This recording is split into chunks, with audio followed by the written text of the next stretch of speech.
with a new topic. That is right. We are very excited about this topic. I actually feel very fired up. We are pumped up. Right pumped up. Mm-hmm. I feel like I need to get in the zone yet though in some ways. Yeah, and of course we always need to have our hot drinks with us, so we have our coffee. And I kind of feel like my mug actually kind of might relate to it. Relationship status coffee. Because the topic is, what is our title? The topic is pursuing God's kingdom in singleness. Yes. So I feel like this actually doesn't relate to our topic, but I just kind of have to laugh at relationship status coffee. Tashi loves her mug. Yeah. So yeah, this is our topic, so I think we will just get right into it then. Yeah. Where to begin? Did you want to start us off? Sure. Yeah, so this topic is really something that I feel really passionate about recently. I feel like I feel like it almost took me a while to kind of get to this place or something, or even get to this place of being all fired up about this topic. And I don't know, it seems like it's a topic that it feels like sometimes in the church, I would say that marriage is almost idolized or something, and there's so much, I don't know, it just seems like there's so much the goal is marriage or whatever, that it just seems like sometimes there isn't as much focus on the singles. And I've even heard maybe there's not as much for especially older singles, there's not as much even support, or just yeah, I don't know, just maybe I wonder if the older singles just struggle to find their place. Yeah. Or it doesn't you got the words. Yeah, but it even feels like the church maybe doesn't know exactly how to serve them, because I feel like in this newer generation, more and more, I know in the past there would have been older singles too, but somehow I just feel like in this generation people are getting married older and staying single longer. And I wonder if the church doesn't know how to serve the people who are single. 100%. You have. I'll just let you talk about. What in the world? You have this woman.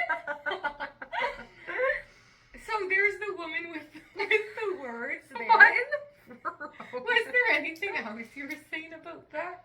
No, I think that was everything. But yeah, I actually completely agree with you. So much of this stuff is actually partly reminding me about the course I took in Pennsylvania. Even just the counseling training course. We even talked a lot about singleness, and just I think there were some older singles there, and they were just I think they almost feel like there's a lack of support in the church for older singles.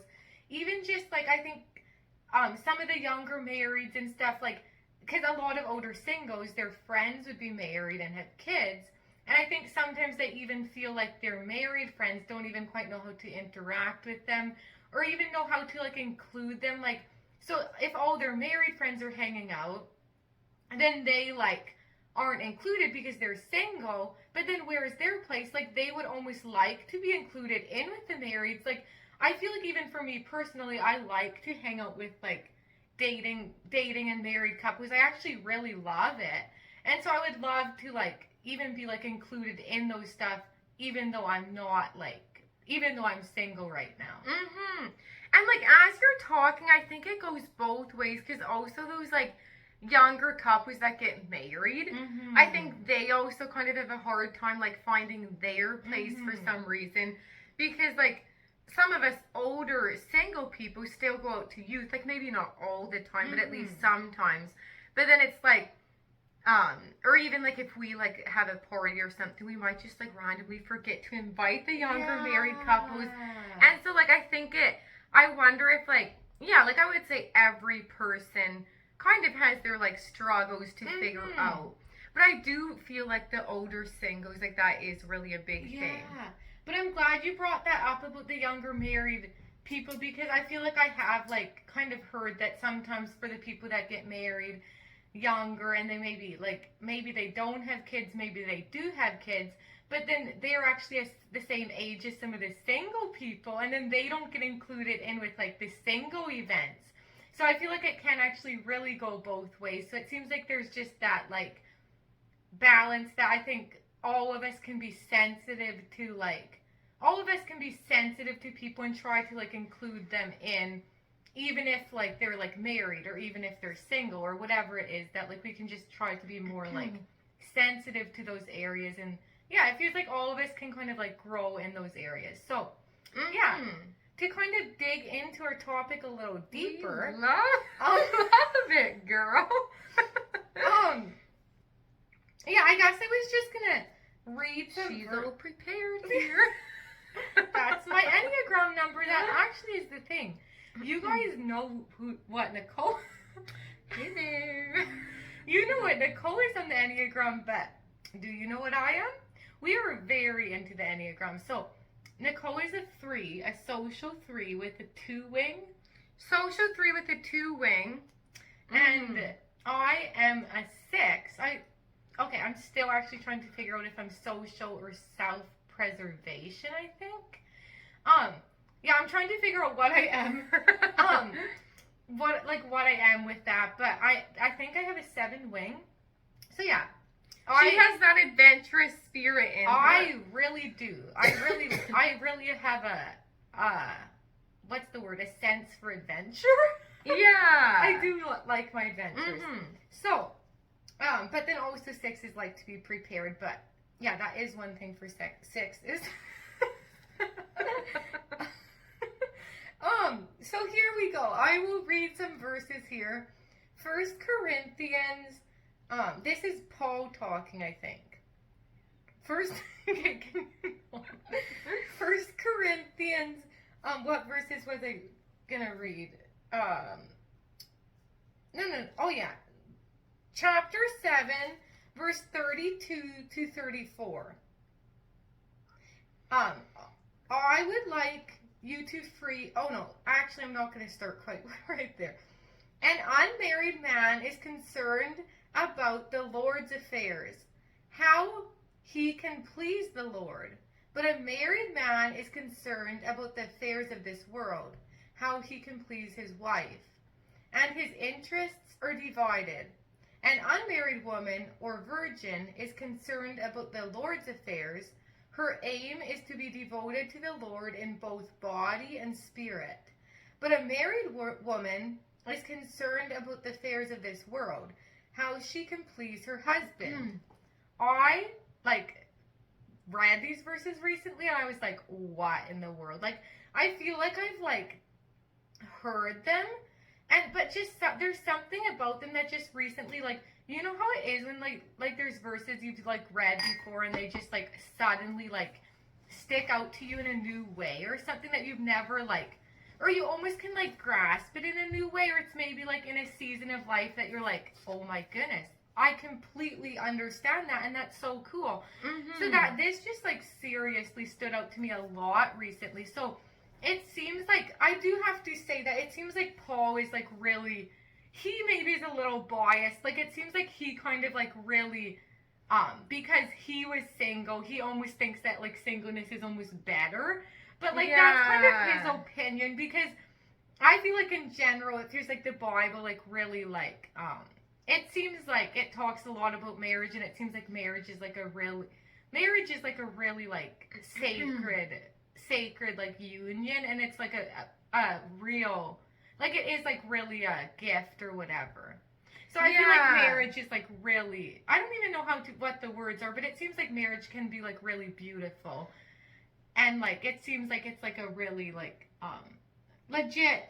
It feels we can have. We were created for intimacy, or it kind of feels God did make us to two to become one, or to get married.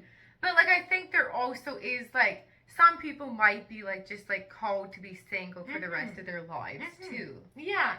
No, totally. So it seems I'm kind of even having a bit of a hard time explaining explaining it, but it seems like if God places that desire of marriage in your heart, it seems like it is like a God-given desire, and it's like an okay desire. It shouldn't be like a shameful desire. It's an okay desire, and it seems like I don't know how to say it, because it feels like some people, kind of like you were saying, are maybe going to be single the rest of their lives. But if you are having the desire for marriage, it seems like God has placed that in your heart, and it seems like you can keep hoping and like preparing for marriage. Like almost like it seems like you can just like keep, even if it like takes a little longer, like it seems like a lot of people will get married. I don't really actually. I'm having a hard time. That makes sense, because like I think I've heard it too, that like if you have the desire of marriage in your heart, then like I think God did put that desire in your heart for a reason. And so like, yeah, like I know what you're meaning, that even if it does take a while, it's okay to keep like hoping for it and believing that it will happen, because Yes. God did put it in your heart for a reason. Yeah, I'm glad I feel like you actually kind of like half said what I was trying to say a bit. Yeah. Because I don't want to like, I think what I was having a hard time with, I don't want to put like the false like almost like say that you're for sure going to get married when maybe that isn't what God's plan is for your life. So I think it's just like that balance, I think, of just like, kind of, I think what I'm thinking is that like, you can kind of have like a healthy balance of like, really pursuing God's kingdom in your singleness, and really being like passionate about God's kingdom, and just really be like running, like really just like running towards God's kingdom in your singleness, while at the same time having that healthy desire for marriage, and just like really like desiring it, and like surrendering it to God, and holding it with an open hand, and just like in some ways just knowing like it's really hard, but just like really trusting God. Like if God has the plan for you to get married, God doesn't make mistakes, and God has it in his hands. He has it all under his control, and we don't need to control anything. God is going to make that happen in his timing, and we can just really, really surrender that. And if we really trust God with that, we don't need to control it. We can just allow it to happen in his timing, in his ways, and he is preparing that really beautiful love story for each one of you guys. I believe that. And yeah, it just seems like if we just like really surrender our story to him, really pursue God's kingdom in our singleness, if we're just really like running straight towards God, then I just believe for you ladies that the guy that is meant for you is gonna find you, because if you're pursuing God, if you're pursuing his kingdom, that guy is going to be attracted to that, and you don't need to run after him. But then at the same time, I believe that there's ways that you can really put yourself out there. There's ways you can make yourself available. There's ways you can just like really just really drop the hanky, or just like, we love it. If you want to explain about that a bit more, but like, just like ways you can just really, like you can, girls really have a role that they can make themselves available to the guy, and it doesn't mean that they're pursuing him. Yeah, no, I think as you're talking, that everything you said is so good. I love that. But like as you're talking, I was thinking like, yeah, like I agree with you that you can, be like really running towards the kingdom, and really pursuing God and pursuing the kingdom, and at the same time, because like I think some people can almost get so caught up all of a sudden in like maybe like only pursuing the kingdom, that they're not open to a relationship. And so I think as you were saying, I was thinking like there is a good balance, because you also if you want to be married, but like if for some reason you're in a season and you feel really called to really only focus on the kingdom, then that's okay too. Like, I think I've even heard, like, if you want to be in, like, kind of closed singleness and not, like, I forget what closed singleness means. Like, if they would be open to a relationship, if it would, like, come up, or if they wouldn't even be open to it. It probably depends on, like, each person's definition, but I wonder if I have heard that they, like, yeah, I don't know. I wonder if some people just, like, might even tell the guy that they're in a season of singleness and that they're not ready to date, but it might also depend on, like, who asks them, or just, like, if they, yeah, I actually don't know what close singleness totally means. Yeah, well, either way, like, I was just saying that, like, I feel like you can be, still really pursuing God, but also at the same time, like what you were saying, like, holding out your desire with an open hand, being open to guys, and even, like, what you were saying, like, drop the hanky. So, this is kind of this thing, well, you know, you guys would know, like, back in the olden days, girls would, like, drop a hanky, or, like, if they, like, see a guy that they find attractive or something, and, like, I don't know how it would be, like, maybe at, like, a party, or, like, even as they're walking, if there's a guy they'd be attracted to, they'd, like, drop their hanky, and then he'd pick it up for them. Wait, is that actually what would happen? I think, like, she would kind of notice him, and then that would kind of get them starting, like, a conversation. Ooh. And so, like, we follow, or I don't know if you guys would know, like, we follow, like, this lady, or it's called, like, The Heart of Dating. She has, like, a podcast and also, like, an Instagram page and stuff. And she, like, actually, like, is really into, like, dropping a hanky, but kind of as, like, a, like, more of, like, a modern version, where, like, you can, like, slide into someone's DMs, or just, like, like, if you find a guy, like, attractive on Instagram, or just, like, different ways, like, sending guys a text and stuff. Like, I know some people are very against, like, the guy has to, like, initiate everything, and, like, if the girl even sends a text, that's her leading out. But I am very strong on this, that I think a girl can definitely show interest first. I believe that the guy should be the one to actually pursue her. Like, a girl shouldn't just be chasing after a guy.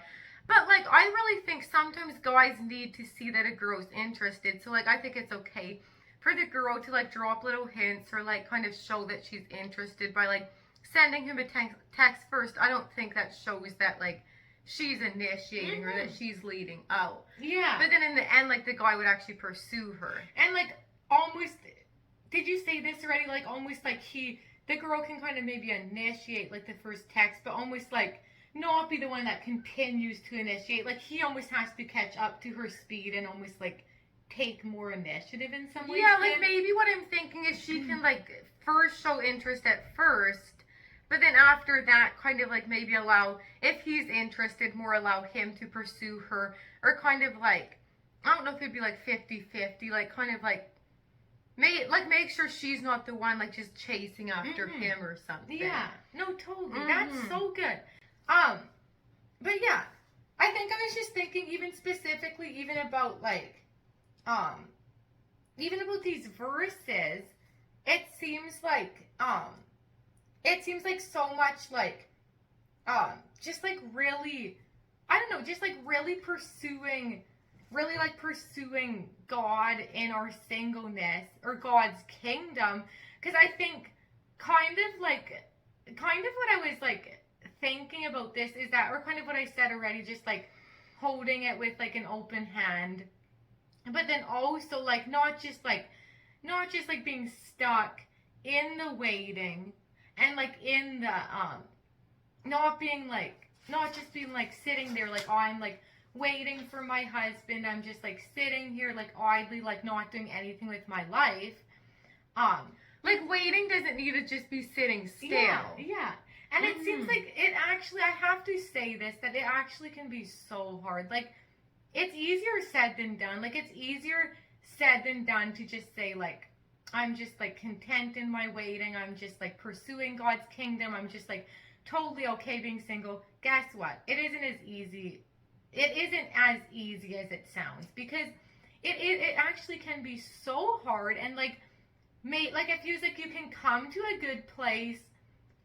It seems like me and Nicole have talked that, like, it seems like we both have, like, really grown, like, even the past year, of, like, being at a better place in our singleness, and just like really pursuing God and like pursuing like God's kingdom and stuff.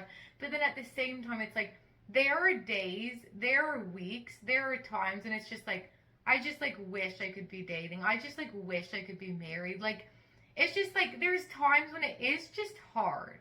And like I think that's normal. I think that's okay. And like it's not easy. Life isn't easy. Life is messy. And when we can just be okay in the mess, when we can just like accept the mess, like when we really can accept life where we're at or whatever, it seems like that's when you can just like feel peace, and that's when God can like really use you, and that's when you can just like maybe when you're at peace with the mess, that's when your like future husband will come or whatever. Yeah. No, that is really good.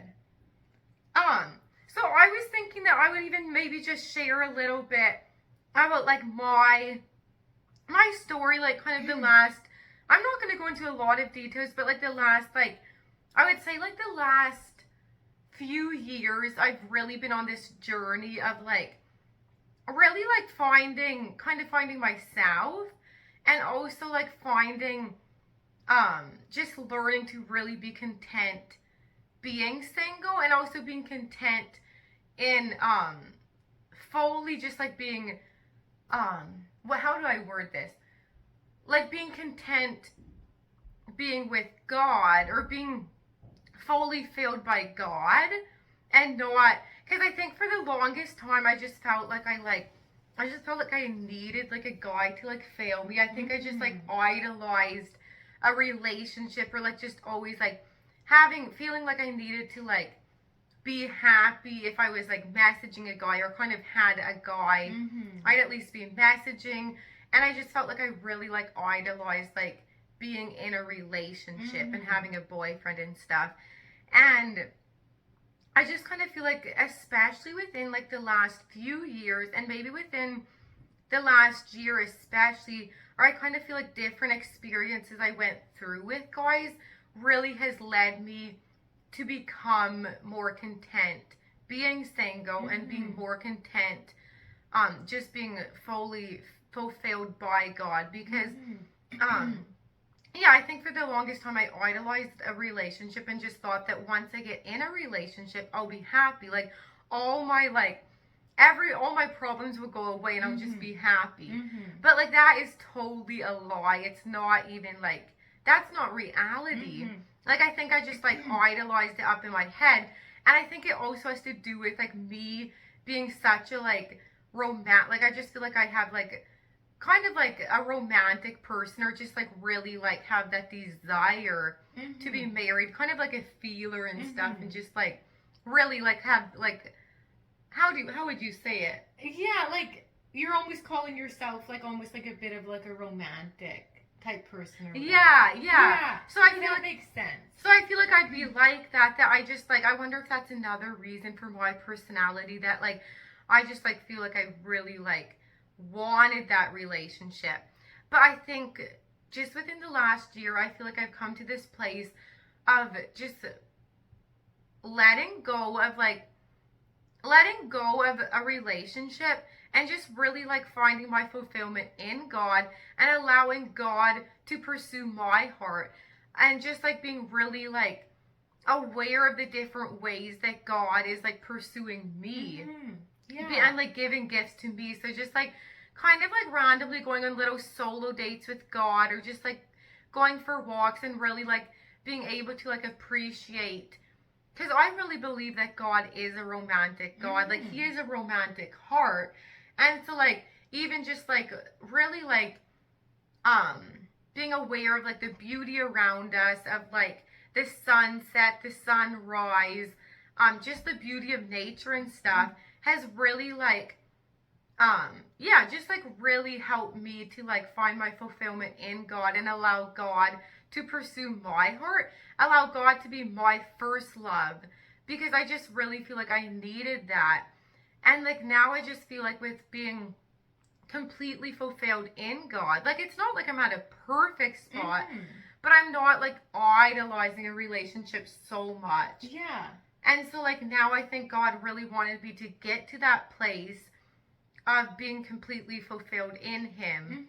And like I have no idea, I do really believe that God does have a relationship out there for me, but I don't know when it's gonna happen. And so I'm just trying to like wait and to be open to it, but not to like just like not rush anything and not force anything. Okay, I love how you said that all. That is like really, really like beautiful. Yeah, I feel like that's just like so good. And it's just like, it is crazy how God just like works in our heart and just really, kind of like keeps like shaping us into the person he created us to be. And yeah, that is just really cool. Yeah. And I think I was just even like thinking more about like even going back to that verse, I feel like yeah, just finding just really I don't know, it just seems like there's a way, it just seems like singleness can just be like a really like beautiful place, and it can just be a really yeah, just like a really good time. I feel like I'm not quite having the words right now, but it just seems like I think I am just like really like fired up about singles, that we can just really pursue God's kingdom, and that like yeah, it just seems like it can be like there's a role that we can play in singleness that you can't play in marriage for God's kingdom. Because like Paul was saying, that like that the unmarried man or woman can just be totally concerned with the Lord's affairs, but when you're married, you're concerned, you have to first place your like if you're a husband, you have to first have your wife first.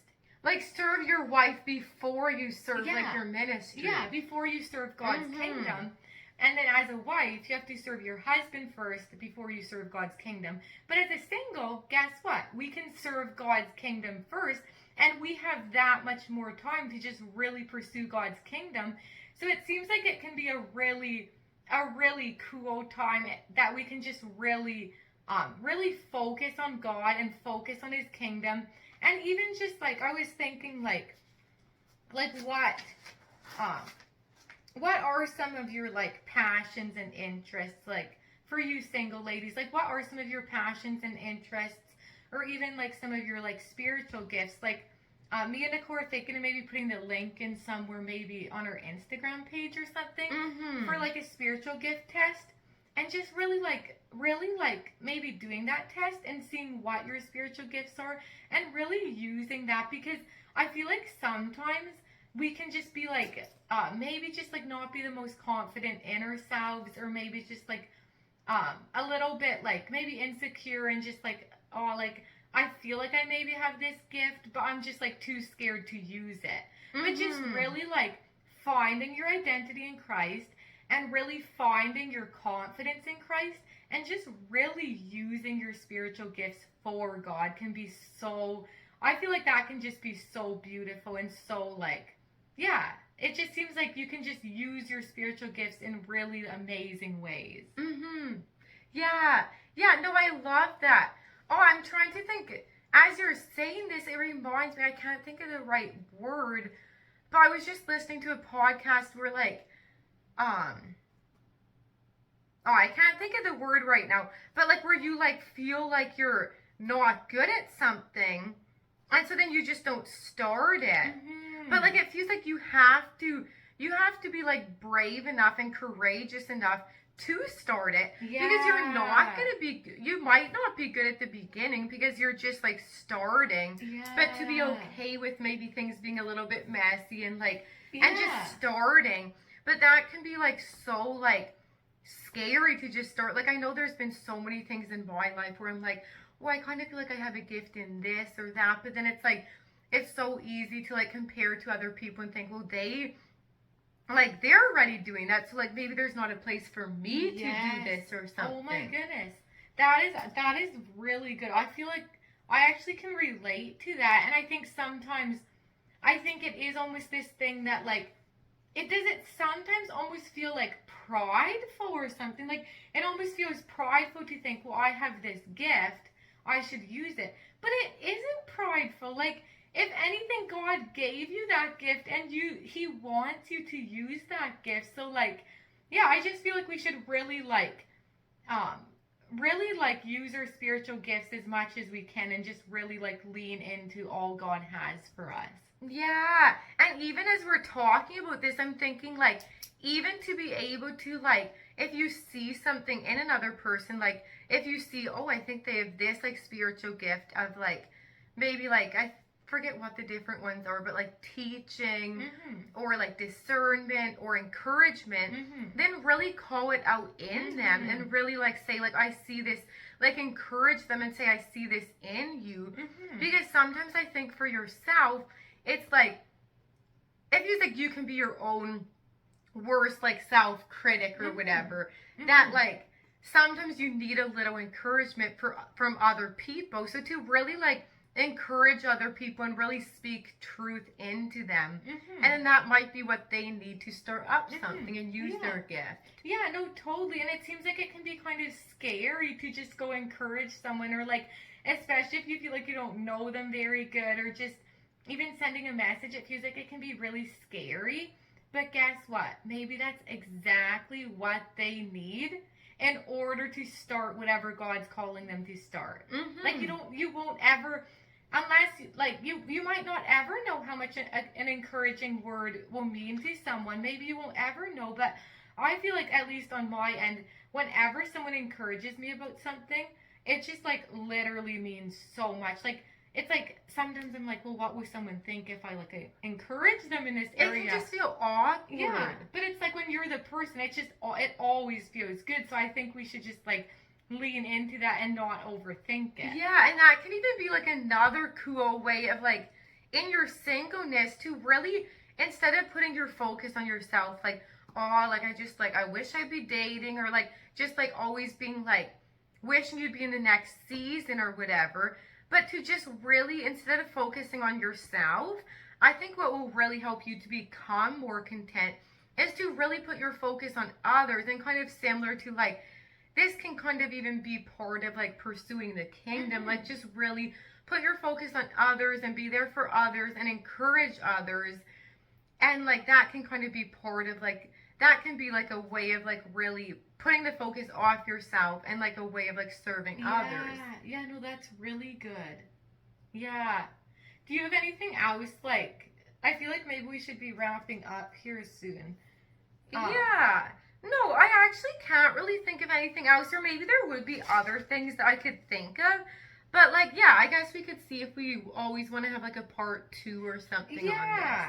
I'm trying to think. I might even just, like, to wrap it up, I might even just kind of read something I wrote here. Kind of just like my notes. I feel like it might be a bit of a repeat, but I'll just kind of like read it over just as we wrap up. I think there's a way we can be content in our singleness and yet have a healthy desire for marriage, holding it with an open hand. But also that we can truly put our focus on pursuing God's kingdom, serving God, serving others. And I think this can look different for each of us, kind of like we talked about like throughout our video. So, yeah. That's really good. I like that. Okay, well, should I just end us off in prayer then? Sure. Okay. Dear God, I just really want to thank you for this amazing weekend. Thank you for Thanksgiving. We're recording this on Thanksgiving Monday. I thank you for Thanksgiving, and that we can really be thankful for the things you have done in our lives, and just thankful for the different things that we have and that you have given to us.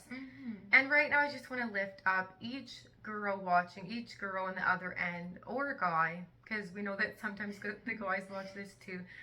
And I just pray that you'd be extra near them, that whatever they're going through, whatever season they're in, Jesus, that you'd be extra near them, that you would lift them up, and that they would really seek you, Jesus, that they would seek you first in their lives, Jesus, because that's what you want, that's what you desire, but you don't push it. You don't push it onto us, but that is really what you desire from us. So I just pray that, whatever season they're in, they would really seek you and find their full fulfillment in you, Jesus. I pray that any idols in their lives, anything they're idolizing over you, that they would really repent of this and turn to you, and that they would see that that they need to put their full fulfillment in you, that you're the only one, Jesus, that can fully fulfill them, Jesus, that a relationship won't fully fulfill them, a relationship will never be perfect, that a guy can't completely fulfill every need. That's impossible. You, Jesus, are the only one that knows our every thought, knows our every need, and you can fill every single need that we have. And I thank you so much for this, Jesus. Help us to really see this and really find this fulfillment in you. And I just pray, Jesus, that that whatever people are going through, that they would really seek you and seek your calling in their lives, Jesus. I just pray that they would find their purpose, find their passions and their gifts, and that they would really use it for your glory, Jesus. I just pray that I just feel like in singleness that the enemy really wants to bring you down and get you to believe lies about your singleness, that you're not worthy of love, that it will never work out for you, and that you'll never get in a relationship, or that just like I feel like it can be so easy to compare, and the enemy wants you to focus on being discontent. But you, Jesus, want us to focus on you and to focus on being content in you and in our waiting season. So I just pray that whatever these people are waiting for, that they could really rest in you and allow this season to be a really fulfilling season, that waiting doesn't necessarily mean to just be sitting there passively and idly, but that they can go out and really pursue the kingdom and really use it for your glory, Jesus. So I just give this all to you, and I just pray that you'd be extra near each of them today. In your holy name, amen. Amen. See you later. Bye.